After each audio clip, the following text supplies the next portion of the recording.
कुरुक्षेत्र का मैदान अत्यंत विशाल और भीषण था। समस्त दिशाओं से वीर सैनिक, अश्वचालक, धनुर्धर और सेनापति यहाँ एकत्रित हुए थे। पर्वतों की गूंज, धरती के कंपन, वज्र वृष्टि की गड़गड़ाहट तथा तलवारों की टकराहट से संपूर्ण वातावरण युद्धरत प्रतीत हो रहा था। सूर्य की तेजस्विता पूरे युद्ध भूमि को पवित्र करती जा रही थी। कर्ण, जिसकी वीरता का गान पुराणों में गाया जाता है, युद्ध में अपनी छवि अविनाशी बना रहा था। उसकी आंखों में अपार धैर्य, गर्जित वाणी में अडिग निश्चय और हर बाण में धर्म का प्रचंड संकल्प था। कर्ण ने समस्त कौरव सेनाओं का नेतृत्व करते हुए न केवल उनकी रक्षा की, बल्कि अर्जुन की ओर प्रहार करने का अभूतपूर्व संकल्प भी लिया। हे अर्जुन, धर्म का पथ कभी भी अहंकार से भटकता नहीं। मैं इस युद्ध को केवल धर्म के उत्थान हेतु लड़ा हूँ। आज इस रणभूमि पर धर्म की विजय सुनिश्चित होगी। कर्ण ने गर्जित स्वर में कहा। अर्जुन ने अपने दिव्यास्त्रों का संयोजन करते हुए कर्ण पर प्रहार किया। दोनों महान धनुर्धर एक दूसरे के सामने दिव्य तेज से प्रकट हो रहे थे। उनका प्रत्येक बाण एक महासंघर्ष का प्रतीक बन चुका था। उनके प्रतिद्वंदिता के कारण समय मानो थम गया था। एक एक पल के साथ युद्ध का रोमांच चरम सीमा पर पहुंच रहा था। दोनों सेनाएं उनकी वीरता से प्रेरित होकर अत्यधिक उत्साहित थीं। समस्त भूमि रक्त से लथपथ हो चली थी। युद्ध का यह संपूर्ण दृश्य एक महान ऐतिहासिक यज्ञ का स्वरूप ग्रहण कर चुका था।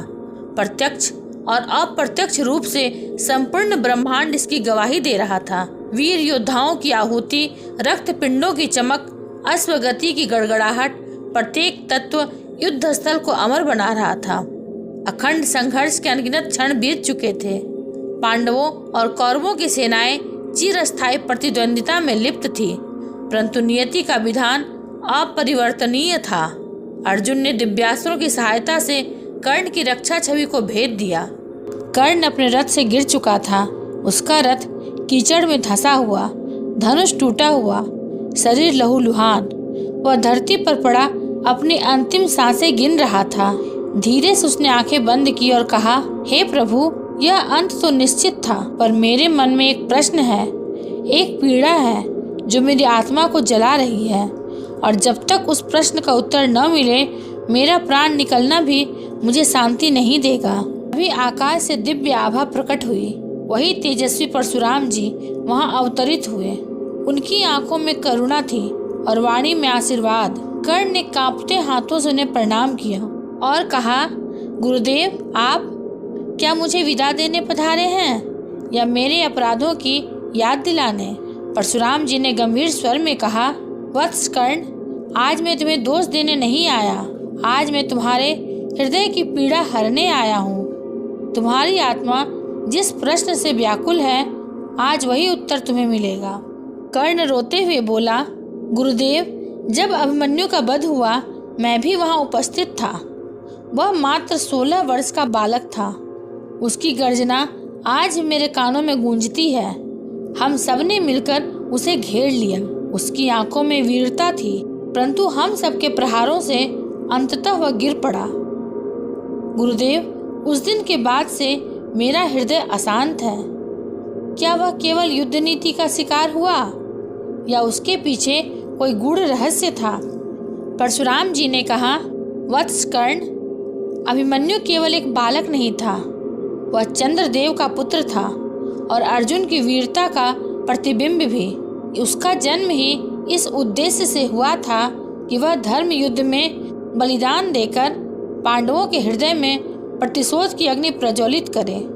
अभिमन्यु का चक्रव्यूह ज्ञान अधूरा रहना कोई संयोग नहीं था, यह ईश्वर की लीला थी। उस अधूरी शिक्षा के कारण ही वह चक्रव्यूह में फंस गया, और जब वह मारा गया तो पांडवों के हृदय में अग्नि धधक उठी। उसकी मृत्यु ही धर्म की विजय की आधारशिला बनी। परशुराम जी बोले, वत्स, अभिमन्यु की मृत्यु ने केवल अर्जुन को ही नहीं, बल्कि उसकी पत्नी उत्तरा को भी जीवन भर के लिए अकेला कर दिया। वह गर्भवती थी और अभिमन्यु के पुत्र को जन्म देने वाली थी। उस बालक का नाम था परीक्षित।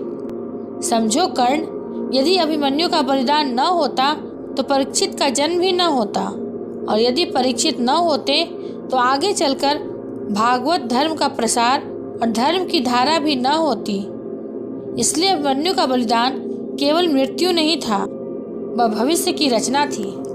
कर्ण की आंखों से आंसू बह निकले। उसने कांपती आवाज में कहा, गुरुदेव, जब अर्जुन ने मेरे पुत्र वृषसेन को मार डाला तब मैंने वही पीड़ा झेली। उस क्षण मुझे एहसास हुआ कि अभिमन्यु के वियोग में अर्जुन कितना तड़पा होगा। मैंने भी वही घाव अपने हृदय में महसूस किया। शायद यह ईश्वर का विधान था कि मुझे भी वही पीड़ा सहनी पड़े। परशुराम जी ने कर्ण के सर पर अपना हाथ रखकर कहा, वत्स, अब अपने हृदय को हल्का करो। तुम्हारे आंसू व्यर्थ नहीं हैं। तुम्हारे भीतर सदा धर्म की ज्योति रही। भले ही तुम अधर्म के पक्ष में खड़े हुए, ईश्वर तुम्हें दोषी नहीं मानेंगे। तुम उनकी लीला के एक पात्र थे। कर्ण ने आंखें बंद की। उसने आकाश में एक दिव्य रूप देखा। अभिमन्यु स्वयं वहां खड़ा मुस्कुरा रहा था। उसने कहा, महारथी कर्ण, मुझे तुमसे कोई शिकायत नहीं। तुम मेरे वध का साधन बने, परंतु उसी से धर्म की विजय का मार्ग प्रशस्त हुआ। आज मैं तुम्हें क्षमा करता हूँ और तुम्हें प्रणाम करता हूँ, क्योंकि तुमने धर्म की नींव में ईंट का कार्य किया। कर्ण के आंसू रुक गए। उसके चेहरे पर अब पीड़ा नहीं बल्कि गहन शांति थी। परशुराम जी ने आगे कहा, वत्स कर्ण, इस युद्ध में जो कुछ भी हुआ वह केवल सिंहासन का संघर्ष नहीं था। यह धरती को बोझ मुक्त करने की ईश्वर की योजना थी। गांधारी का श्राप, द्रौपदी की पीड़ा और अभिमन्यु का बलिदान, ये सब मिलकर उसी दिव्य योजना का हिस्सा थे। श्री कृष्ण स्वयं इस लीला के सूत्रधार थे।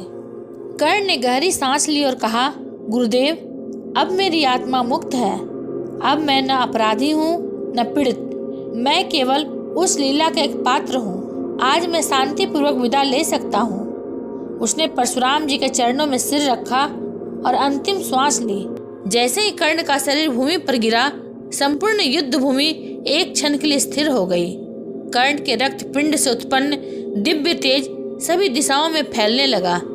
इस तेज का प्रभाव प्रत्येक प्राणी के हृदय में गहराई से समा गया। समस्त देवता, ऋषि मुनि और मानव इस दिव्य घटना को अभिभूत होकर देख रहे थे। कर्ण का बलिदान केवल एक योद्धा का पतन न था, अपितु संपूर्ण मानवता के लिए धर्म की पुनः स्थापना की अमूल्य सीख थी। यह क्षण अनादिकाल तक स्मरणीय बन चुका था। कर्ण की मृत्यु के साथ ही कैलाश पर्वत पर विराजमान महादेव शिव के नेत्रों में प्रचंड क्रोध उत्पन्न हुआ। उनके नेत्र अग्नि समान जलने लगे। उनका हृदय धर्म और न्याय की अग्नि से जल रहा था। शिव का क्रोध इतना भीषण था कि उनके प्रभाव से संपूर्ण ब्रह्मांड कांप उठा। वज्र वृष्टि से आकाश गर्जायमान हुआ। कर्ण केवल सूर्य पुत्र न था, अपितु धर्म का प्रतिनिधि था। यह अन्याय सहन नहीं किया जाएगा। मैं अपने त्रिशूल से संपूर्ण अधर्म को समूल नष्ट करूंगा। कर्ण का बलिदान अनादिकाल से सदा स्मरणीय रहेगा। महादेव ने अपने त्रिशूल को दिव्य ऊर्जा से परिपूर्ण किया। उनके त्रिशूल से निकली प्रचंड रश्मियां संपूर्ण युद्ध भूमि में फैल गईं। यह रश्मियां सूर्य के समान तेजस्वी थीं, जिनका प्रभाव समय, स्थान और पदार्थ से परे था। शिव ने त्रिशूल से भूमि पर प्रहार किया। जिस स्थान पर कर्ण का रक्त पिंड स्थित था वह दिव्य ऊर्जा से परिपूर्ण हो उठा। यह स्थल अब धर्म स्थापना का पवित्र स्थान बन चुका था। समस्त सैनिक, देवता, ऋषि मुनि और मनुष्य इस दिव्य स्थल के समक्ष नतमस्तक हुए। यह स्थान न्याय का प्रतीक बन गया। महादेव शिव ने अपने क्रोध को शांत करते हुए दिव्य वाणी में कहा, हे संपूर्ण जीव जंतु, यह कथा स्मरण कर लेना। धर्म और अन्याय के बीच की यह लड़ाई अनादिकाल से चली आ रही है, परंतु सत्य की विजय अनिवार्य है। कर्ण का बलिदान इस सत्य का सबसे उज्जवल उदाहरण बनकर रहेगा। शिव ने धर्म के पथ को पुनः प्रतिष्ठित करने का संकल्प लिया। उन्होंने समस्त लोक को यह संदेश दिया कि अन्याय के विरुद्ध संघर्ष करना प्रत्येक जीव का कर्तव्य है। धर्म के पथ पर चलना कठिन जरूर है, परंतु वही मनुष्य को श्रेष्ठ बनाता है। न्याय के लिए अपना प्राण आहुति देना पुण्य का सर्वोच्च स्वरूप है। समस्त लोक में यह उपदेश गूंज उठा। वीर, ऋषि, देवता, मानव, पांडव, कौरव सभी इस दिव्य उपदेश से अभिभूत हो उठे। यह क्षण संपूर्ण सृष्टि के लिए एक नवीन युग का आरंभ बन गया। धर्म और सत्य की पुनः स्थापना का मार्ग प्रशस्त हो गया। कर्ण की जीवन गाथा यहीं पूर्ण होती है। वह युद्ध भूमि में पराजित होकर भी इतिहास में अमर हो जाता है। यही कारण है कि आज भी कर्ण केवल वीर नहीं बल्कि दान, धर्म और पति प्रेम का प्रतीक माना जाता है। अगर आपको यह वीडियो अच्छा लगा हो तो इसे लाइक, शेयर और सब्सक्राइब अवश्य करेंगे। ये महाभारत सिर्फ युद्ध की नहीं, जीवन के ज्ञान की कहानी है। मिलेंगे अगले प्रसंग के साथ, तब तक के लिए धन्यवाद।